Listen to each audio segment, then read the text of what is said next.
Buying your first home can be an exciting time, and it can also be a terrifying time. And in this video, I'm going to give you the full Canadian first-time homebuyer guide, at least what I can put into a short 10 to 15 minute video. And by the time that we're done, you'll have the full 10-step process from start to finish of what it takes to buy a home in Canada.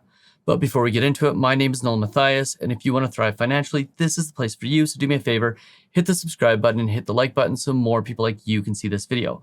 Oh, and by the way, if you're watching this video, it's probably because you are thinking about getting into the housing market. So make sure you watch to the very end of this video because I am reintroducing my Homebuyer Masterclass, which has helped hundreds of Canadians buy a home and save tens of thousands of dollars while doing it. And I'll tell you all about how you can get your spot at the end of this video. So let's get into it. Let's discuss the Canadian home buying process, or more specifically, the Canadian first-time home buying process. And as simple as this may seem, there's really only 10 steps. You do them in order, and in most cases, you will have a professional or a series of professionals helping you throughout the process. But the one caveat to this, the one thing I want to make sure that everybody understands is that your experience will completely be dictated by the quality of the professionals you choose. So when it comes to choosing a realtor, when it comes to choosing a mortgage broker, when it comes to choosing a home inspector and a lawyer, make sure you do everything you can to pick the absolute best people, because those are the people that will make sure that you don't run into any roadblocks, step on any landmines, and in general will just make it a significantly more enjoyable experience. So with that in mind, let's get into the 10 steps to buy a home in Canada. Now, the first is probably the one that you're going through right now because you are watching this video, and that is research and preparation. So the first thing you need to do is understand your personal finances, including your credit score and your debt to income ratio. By the way, if you want to understand those things, there are other videos on this channel where I go into it in depth. But in general, what you need to understand is that your credit score needs to be over 680 and your debt to income ratio shouldn't be more than about 40%. So in other words, 40% of your pre-tax income goes towards your housing costs. That includes energy, heat, and everything else, as well as any other debt obligations that you have. Oh, and by the way, one thing to note on credit scores is if you pull up your credit score on one of the consumer bureaus, you'll probably see a lower credit score than what your mortgage broker or your bank will use in order to get you approved for the mortgage. So if you're close to 680, just rest assured that you're probably going to be okay. If your credit score is 400 or 500, well, then you've probably got some work to do. Go and make sure you check out one of the other videos on this channel. Now, the next thing you want to do is determine your budget and how much a house is affordable for you.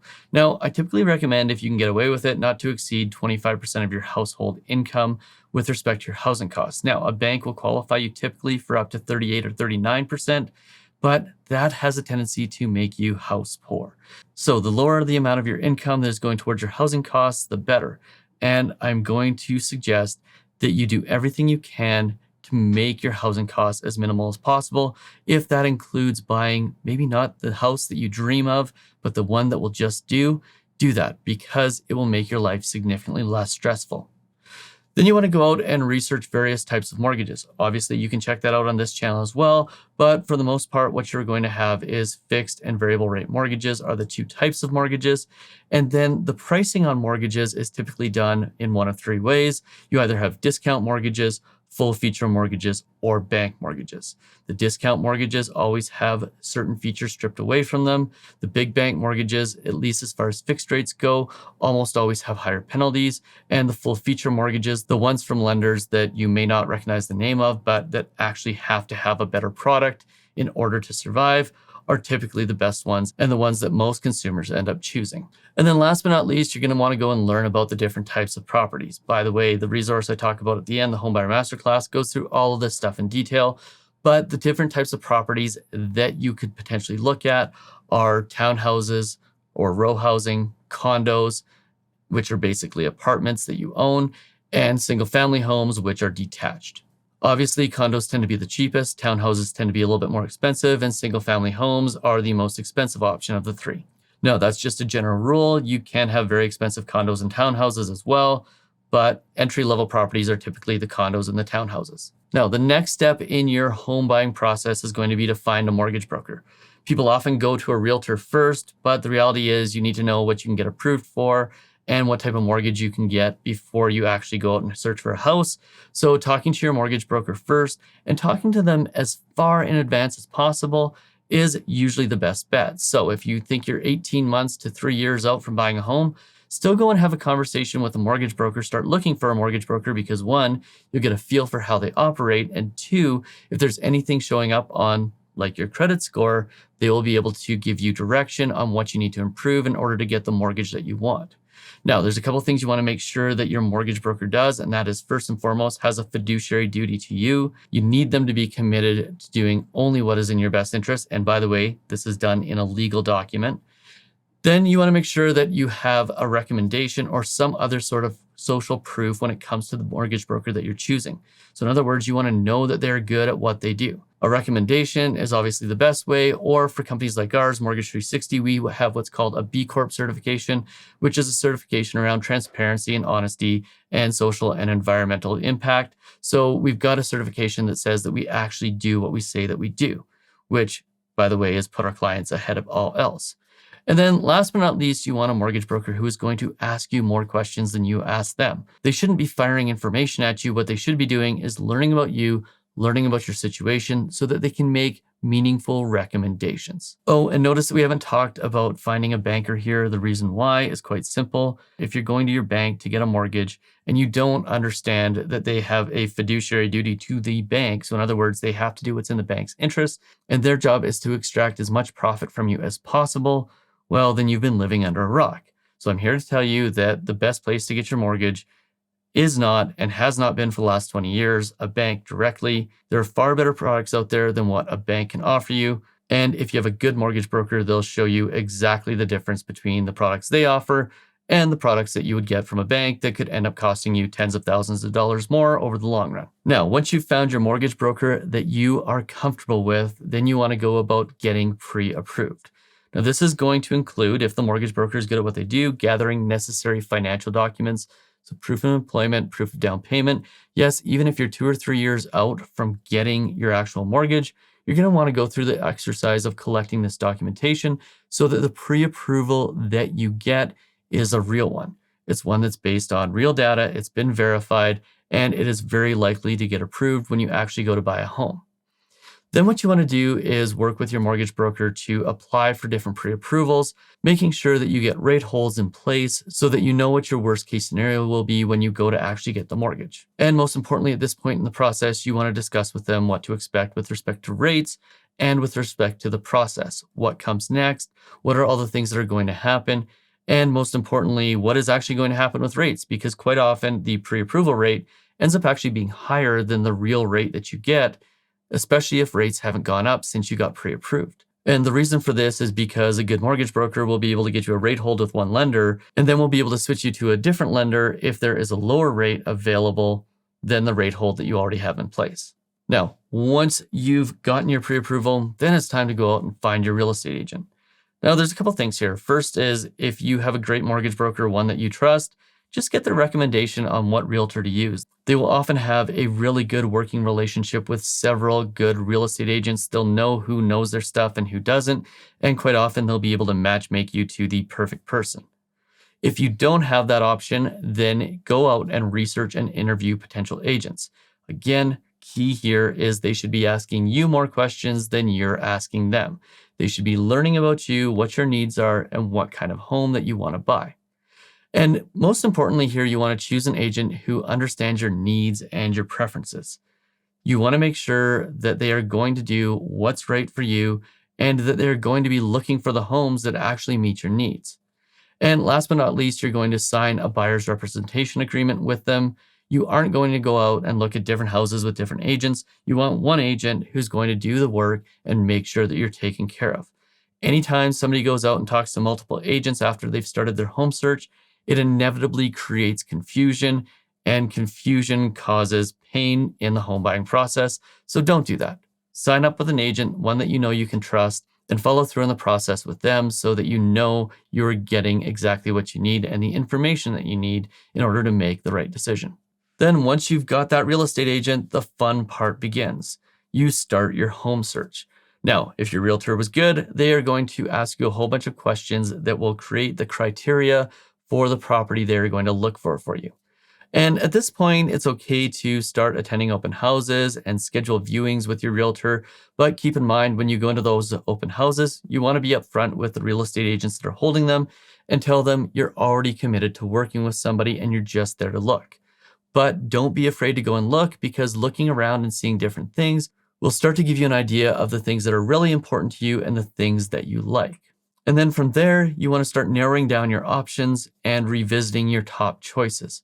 Typically, what you want to do is you want to rate every house that you go through on a scale of 1 to 10. Anything from a 1 to a 6 is a no. A 7 is a property that you're probably neutral to, so just throw those ones out as well. And then any properties that you rate 8 to 10 are ones that you want to go back and take another look at. Oh, and don't be surprised if you're buying a house with a partner if they have different ratings than you. So it's going to be important that you find a house that is an 8, 9, or 10 for both of you. And dudes out there, I'm going to give you a little bit of advice. If she thinks a property's a 10 and you think it's an 8, that's probably a winner. Now, once you've found that perfect home, you're going to go out and make an offer. So you're going to work with your agent to determine what a competitive offer price is. They will know the market. They will know how much you can negotiate off a price. And by the way, this is where a great agent separates themselves from a good agent, because a great agent will have the negotiation skills that you need in order to get you a better deal. They'll know just how far they can push the boundaries without insulting the seller so that you can get that negotiated price brought down substantially. And then you're going to go ahead and draft and submit the offer to the seller. This is where your realtor is going to walk you through all the paperwork, all the documentation. And keep in mind that if you submit it and the seller accepts it, you've now bought a home. And in your offer, there's going to be certain things that you negotiate. So you're going to negotiate terms, conditions, and things like the financing condition date, the closing date, and any sort of contingencies. Now, that's a fancy way of saying that if there's something in the home that you want, say you want a couch or a bookcase or a hot tub included in the offer, or you want it conditional to a home inspection or something like that, those are the things that your realtor is going to assist you in putting into the offer. And again, great realtor versus good realtor will get you the things you need to be able to buy the house with confidence. Then once you've got the offer written, you're going to go through and get a home inspection. So this is where your realtor is going to come in handy, because they're probably going to have a great recommendation for a home inspector. In the same way that your mortgage broker recommended your realtor can recommend a home inspector that will give you the information you need to make sure that you're making a good decision. And once they've inspected the home, if there's anything that needs to be repaired or any red flags, they will tell you. If there's a red flag there that indicates that you probably shouldn't be buying a home, don't take that as a negative. Take that as a sign that that home wasn't meant to be and go find another one. But if there's things that just need to be repaired, you can negotiate with the seller to repair those things. And last but not least, you may need an appraisal, but this is something that will be ordered by the bank. You may not need it. And if you do, the bank or your mortgage broker will typically order it on your behalf. So don't worry too much about this piece, but know that you need to get your mortgage approval process in place, because you may need that appraisal and you may need some lead time in order to get it ordered. While the whole home inspection thing is going on, you also want to be finalizing your financing. Start this immediately after you write the offer and it is accepted. Get it to your mortgage broker along with all the information and all the documents that they need, as well as any additional documents that are requested. Time is of the essence here. You don't want your mortgage broker coming and asking you for documents and then take 3 or 5 days to get them, because that will delay the process. Get everything as fast as you can and your life will be way less stressful. From there, your mortgage broker will start talking to you about different lenders, different types of mortgages, and this is the point where you will choose a mortgage. The key thing here is listen to the recommendations that your mortgage broker makes and make sure that the mortgage that you're choosing is one that you're comfortable with. And then once the mortgage broker has submitted the mortgage to the lender and it's been approved, you're going to get what's called a commitment letter back. And at this point, you're going to review and sign that document. That document will tell the lender that you're accepting the terms and will give them the go-ahead to instruct the lawyer to start drafting your actual mortgage documents. Now, at this point, you're getting to the closing process. This is where you choose a lawyer. Again, a recommendation from your realtor or your mortgage broker comes in handy from here. You're going to set up an appointment, then you're going to go in and sign the closing documents. These are going to be the transfer of the title and any mortgage documents that are relevant. Once that's all done, you'll probably go and do a final walk through the property, make sure everything is as you previously viewed it. And then once your lawyer has sent the money required to close to the seller's lawyer, that is when the lawyers will give your realtor a call and say, hey, keys are releasable and you now own a home. Congratulations. But there's a couple more things that you need to do. You need to immediately set up your utilities and change your address. And you need to plan your moving day. Hire a moving company if necessary, or buy enough pizza to feed 10 to 15 of your friends so that you can get the house move done quickly. And once you're all moved in, boxes are unpacked, pop that bottle of champagne and celebrate your new home. And that's it. That's the home buying process in a nutshell from start to finish. Oh, and if you want more detail on the home buying process, make sure you check out this video right here.